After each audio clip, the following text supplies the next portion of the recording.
नमस्कार मित्रों, आज मैं आईना नामक एक पुरानी दुर्लभ हिंदी फिल्म पर वीडियो बना रहा हूँ।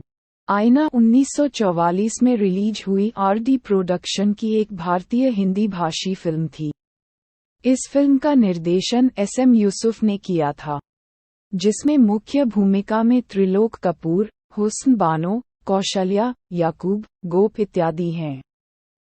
इस फिल्म की कहानी इस प्रकार है। ये कहानी कृष्णा नामक एक महिला की है जो एक संपन्न व एक सम्मानित महिला थी। उसके बावजूद वह अपने गुस्सैल और झगड़ालू स्वभाव के कारण अपने ही घर को बर्बाद करने की कगार पर थी। उसके परिवार का कोई भी सदस्य उसके बर्ताव से खुश नहीं था। उसकी सबसे बड़ी बहू जया विधवा थी और इस कारण से दुखी रहती थी, लेकिन कृष्णा ने उसे सांत्वना देने और उसके दुख को भुलाने में मदद करने के बजाय उसने उसे अपने बेटे की मौत का कारण माना और उसको वे सदैव कोसती रहती। दूसरी बहू शांति, जो एक आदर्श भारतीय पत्नी का प्रतीक थी, जिसने कृष्णा और अपनी नंद अंजलि से मिले बुरे व्यवहार के बावजूद अपने पति विनोद और परिवार के अन्य सदस्यों के प्रति अपने कर्तव्यों का पालन किया।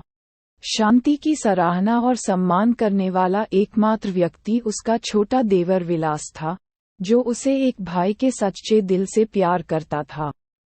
लेकिन उनके प्यार और सम्मान को उसकी छोटी बहन अंजलि ने गलत समझा, और अंजलि को कृष्णा ने ही बिगाड़ा था। उसका ऐसा स्वभाव कृष्णा के कारण ही बना था। वह न केवल अपने बारे में गलत निर्णय लेकर संतुष्ट थी, बल्कि मूर्खतापूर्ण तरीके से दूसरों को बताती थी और अपने भाई बहनों के चरित्र पर भी लांछन लगाती थी। घर की स्थिति को जानते हुए भी पिता कुंदनलाल ने जीवन में बहुत ही निष्क्रिय भूमिका निभाई।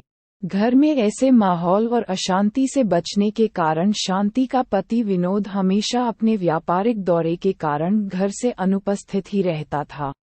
हालांकि वह बहुत लंबे समय के बाद लौटा। घर पहुंचने पर अंजलि ने उसे विलास और शांति के एक दूसरे के प्रति स्नेह के बारे में गुमराह किया। शांति पर आरोप लगाने के बाद विनोद घर छोड़कर चला गया। उसके साथ एक दुर्घटना हुई जिसमें सुमित्रा नामक एक उम्र में बड़ी महिला ने उसे बचा लिया। वह उसके प्रेम में पड़ गया। इस बीच कृष्णा ने विलास को उर्मी से विवाह करने के लिए मजबूर किया। जैसे ही उर्मी विवाह करके कुंदनलाल के घर आई, कृष्णा ने उर्मी के साथ बुरा व्यवहार करना शुरू कर दिया। शुरुआत में उर्मी ने सभी अपमानों और डांट फटकार को बहुत धैर्य से सहा, लेकिन जब उससे और सहन नहीं हुआ तो वह आईने में अंकित अपनी दिवंगत मां की तस्वीर के पास गई और उसकी मदद के लिए रोने लगी। आईना गलती से उसके हाथ से फिसल गया और टुकड़े टुकड़े हो गया।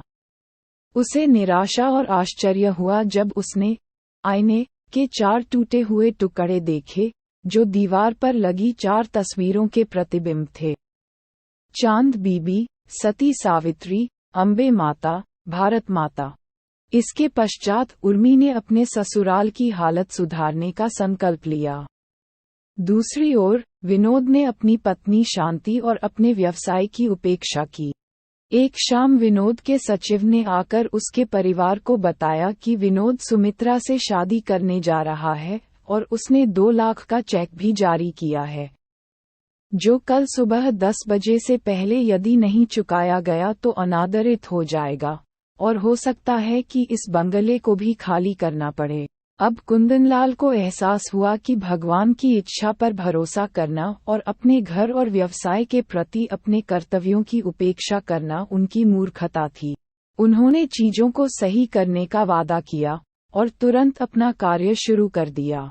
दूसरी ओर उर्मी और विलास ने विनोद को जल्दबाजी न करने और सुमित्रा से शादी करने से रोकने के लिए प्रेरित करने का संकल्प लिया। वे विनोद से मिले तो विनोद ने खुलेआम अपने भाई पर उसकी पत्नी शांति के साथ प्रेम संबंध होने का आरोप लगाया, जिसके कारण विलास को अपनी पत्नी उर्मी के सामने अपमानित होना पड़ा। इसके कारण वह गुस्से से लाल हो गया, जिसके बाद उसने अपने भाई को मारने या खुद मरने का निश्चय कर लिया। वह उसके पीछे रिवॉल्वर लेकर चला गया। उर्मी ने दोनों भाइयों के हताश रवैये को देखा और त्रासदी को अपरिहार्य समझा। उसने सोचा कि स्थिति को हल करने का एकमात्र तरीका सुमित्रा को यह विश्वास दिलाना है कि एक अन्य महिला और उसके परिवार की खुशी को नष्ट करने में वह कितनी गलत है। लेकिन तब तक बहुत देर हो चुकी थी। टूटे दिल वाली शांति एक पत्र छोड़कर घर से निकल गई थी, क्योंकि उसका सच में मानना था कि एक भारतीय महिला के लिए सबसे अच्छी बात सम्मान के साथ मरना है, सिवाय उसके बिना जीने के। Please subscribe my channel and don't forget to press the bell icon.